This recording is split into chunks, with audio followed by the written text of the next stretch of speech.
Hey guys, my name is Genesis Almonte and my topic is network security. Network security. Network security is any activity designed to protect the usability and integrity of your network and data. It includes both hardware and software technologies. Network security concept. Network security consists of the policies and practices adopted to prevent and monitor unauthorized access, modification, or denial of a computer network and network accessible resources.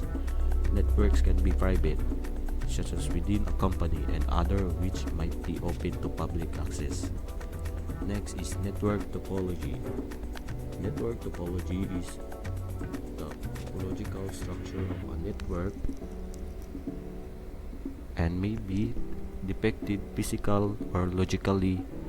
It is an application of a graph theory wherein communicating devices are modeled as nodes and the connections between the devices are modeled as links or lines between the nodes.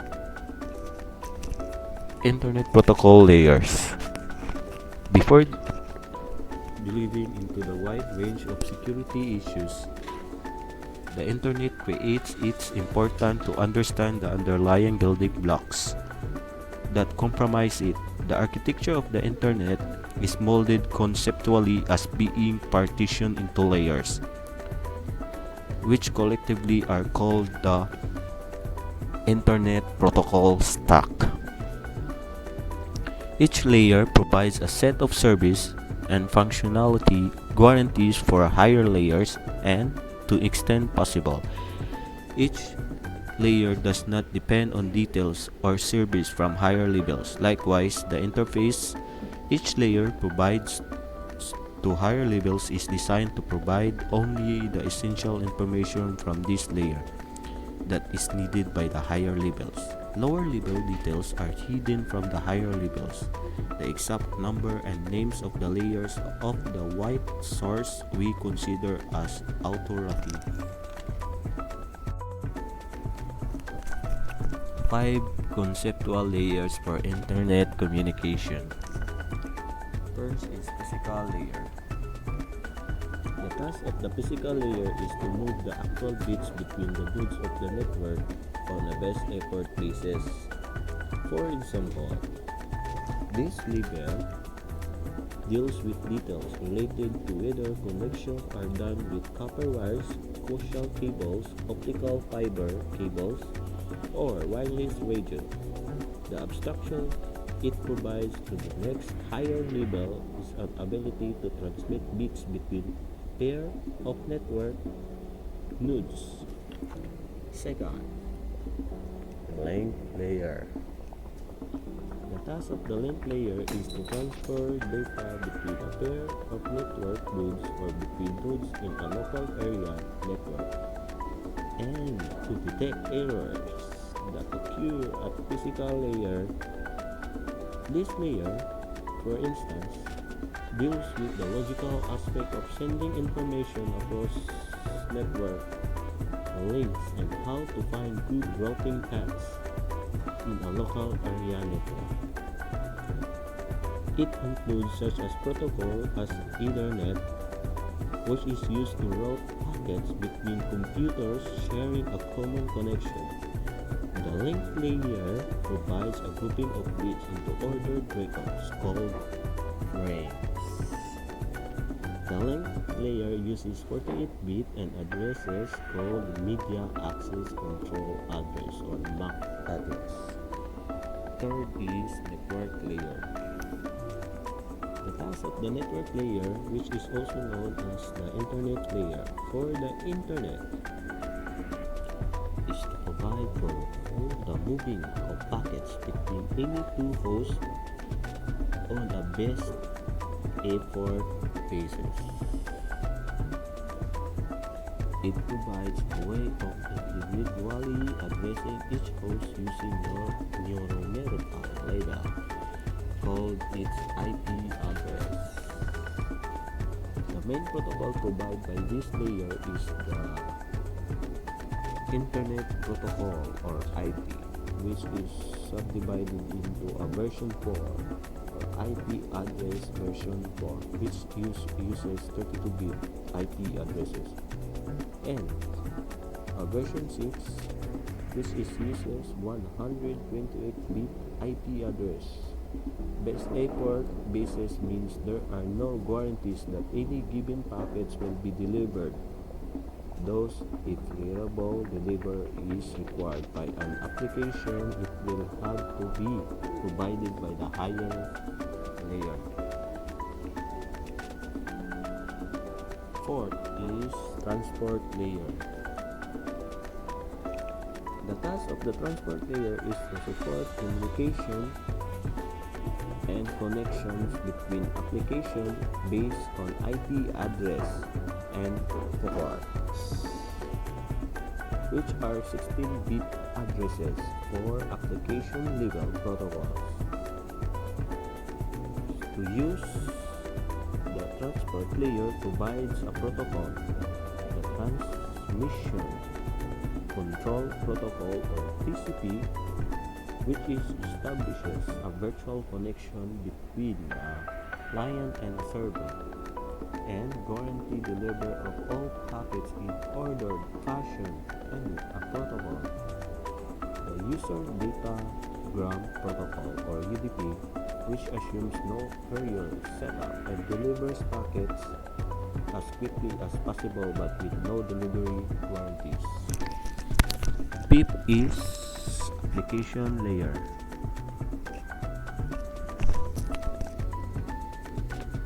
In application layer, the Open System Interconnection or OSI model differs slightly from that above, in that it has 7 layers, as the application layer is divided into a strict application layer for host applications and network processes, a presentation layer for data representation, and session layer for inter-host communication. We will use the 5-layer model however, which is called TCP or IP model, so as a focus on security issues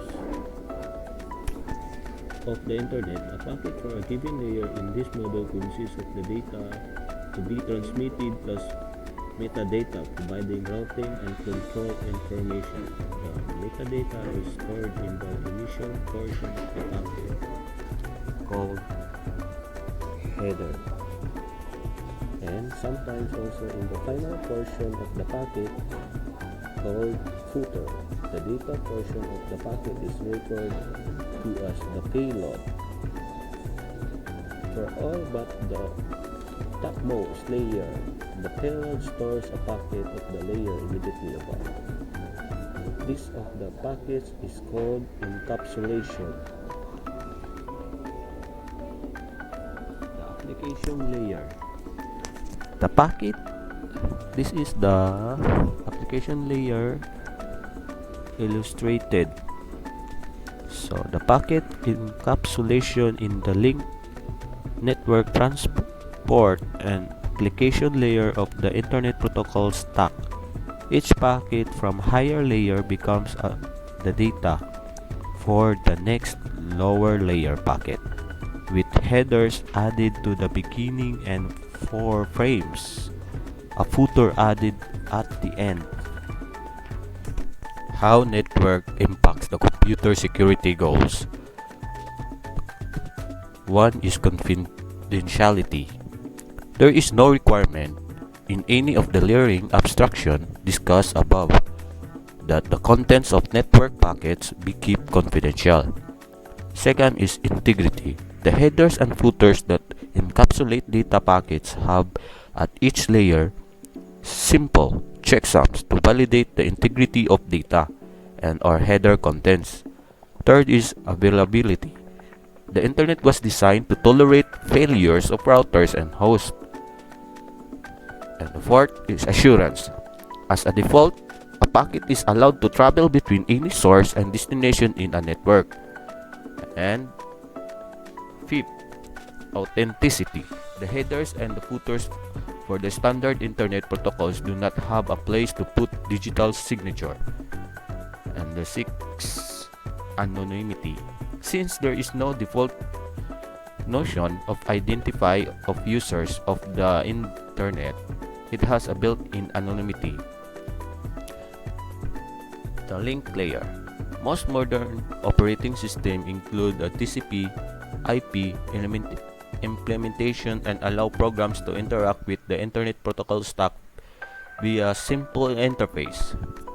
Operating system libraries include support for the upper levels of the TCP/IP stack, including the passing of data to physical layer device drivers, starting with the link layer, which is the right above the physical layer and provides a concept of grouping sequence of bits into frames. Ethernet. One of the most popular ways to transmit internet traffic is Ethernet, which refers to both the physical medium used, typically a cable, as well as the link layer protocol standardized as IEEE 802.3. When a frame is transmitted on the Ethernet cable, an electrical impulse is sent through that cable and received by other machines that are logically connected to that cable on the same local area network or LAN. The portion of local area network that has a same logical connection is called network segment. If two machines on the same network segment each transmit a frame at the same time, a collision occurs and these frames must be discarded and retransmitted. Fortunately, the Internet Protocol can deal with such events using a random wait strategy. Dealing with collision. In the event of collision, each of the transmitting machines waits a random amount of time, usually measured in microseconds, and then retransmits in the hope of avoiding a second collision. If other collisions occur, then this process of randomly waiting and retransmitting is repeated. The Ethernet protocol is designed so that eventually every machine in network segment will succeed in transmitting its frame. Incidentally, this collision resolution protocol was originally needed even for two machines connected by a single coaxial cable. Since such cables are not bidirectional, but modern network cables can transmit data in both directions, so this collision resolution process only applies to network segment that contains more than two machines. That is, two machines connected by a modern Ethernet cable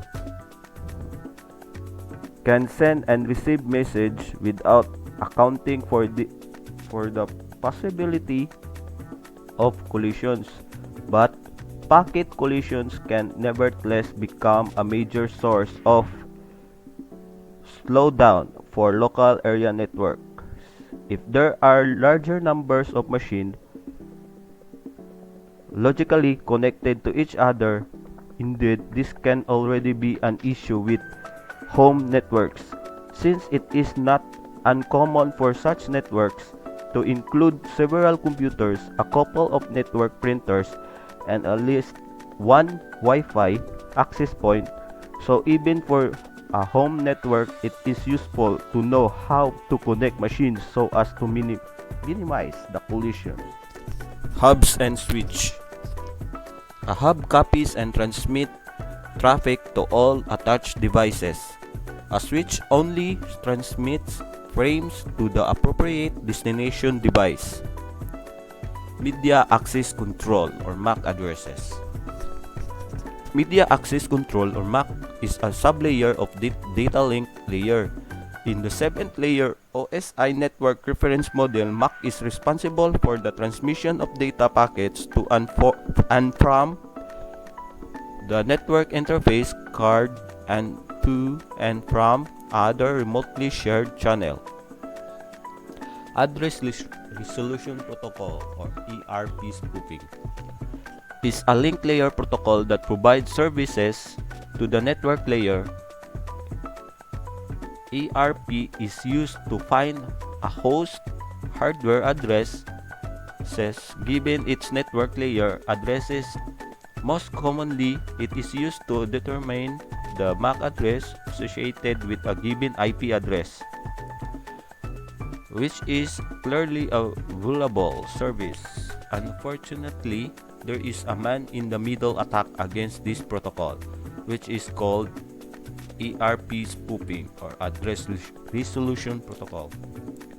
The network layer. The task of the network layer is to move a packets between any two hosts in a network on a best effort basis. It relies on the services provided by the link layer to do this. As with the link layer, there are a number of computer security issues that are associated with the network layer. The network layer. This is the example how network layer works. Routing on the internet. A first packet from the client to server A is sent directly over a LAN A. The transmission of the first packet is shown with a dashed arrow. A second packet from the source to server B is sent first to the gateway of LAN A, then forwarded by several intermediate routers, and finally delivered to server B by the gateway of LAN B. The path followed by the second packet is shown with thick solid arrows. Adjacent routers are themselves connected via LANs.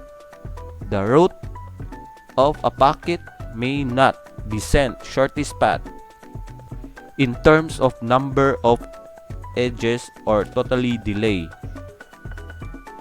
between the source and destination. Internet Control Message Protocol.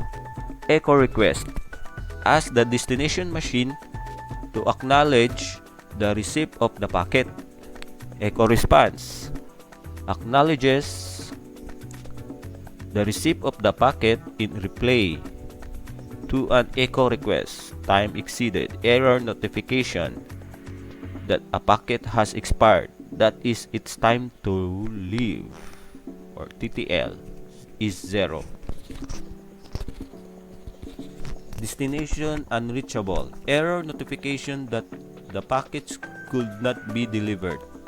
Ping is a computer network administration software utility used to test the reachability of a host on an internet protocol network. It is available for virtually all operating systems that have networking capability, including most embedded network administration software. Tracer route. In computing, tracer route and tracer are computer network diagnostic commands for displaying the route and measuring transit delays of packets across an internet protocol network. IP spoofing. IP spoofing is a technique used to gain unauthorized access to machines whereby an attacker illicitly impersonates another machine by manipulating IP packets. IP spoofing involves modifying the packet's header with a forged spoof source IP address, a checksum, and the other value. Packet sniffing. Packet sniffing is the practice of gathering, collecting, and logging some or all packets that pass through a computer network, regardless of how the packet is addressed. Defense against packet sniffing. Wireshark. An example use of the Wireshark packet sniffing tool. Here the packet associated with an HTTP request to www.example.com has been captured and analyzed. The transport layer. The transport layer is the layer in the Open System Interconnection (OSI) model responsible for end-to-end communication over a network. It provides logical communication between application processes running on different hosts within a layered architecture of protocols and other network components. Transmission Control Protocol. TCP is a standard that defines how to establish and maintain a network conversation via which application programs can exchange data. TCP works with the Internet Protocol, which defines how computers send packets of data to each other. User Datagram Protocol, or UDP, is an alternative communication protocol to Transmission Control Protocol, or TCP, used primarily for establishing low latency and loss tolerating connections between applications on the Internet. Network Address Translation, or NAT. Network Address Translation is a method of remapping one IP address space into another by modifying network address information in the IP header of packets while they are in transit across a traffic routing device. TCP session hijacking is a security attack on a user's session over a protected network. Another type of session hijacking is known as a man-in-the-middle attack, where the attacker, using a sniffer, can observe the communication between devices and collect the data that is transmitted. Blind injection. Blind SQL injection is identical to normal SQL injection, except that when an attacker attempts to exploit an application, rather than getting a useful error message, they get a generic page specified by the developer instead. This makes exploiting a potential SQL injection attack more difficult but not impossible. Denial of service attack is any type of attack where the attackers attempt to prevent legitimate users from accessing the service. In a DOS attack, or DOS, the attacker usually sends excessive message asking the network or server to authenticate requests that have invalid return address. That's all, and I hope you learn my topic, and bye.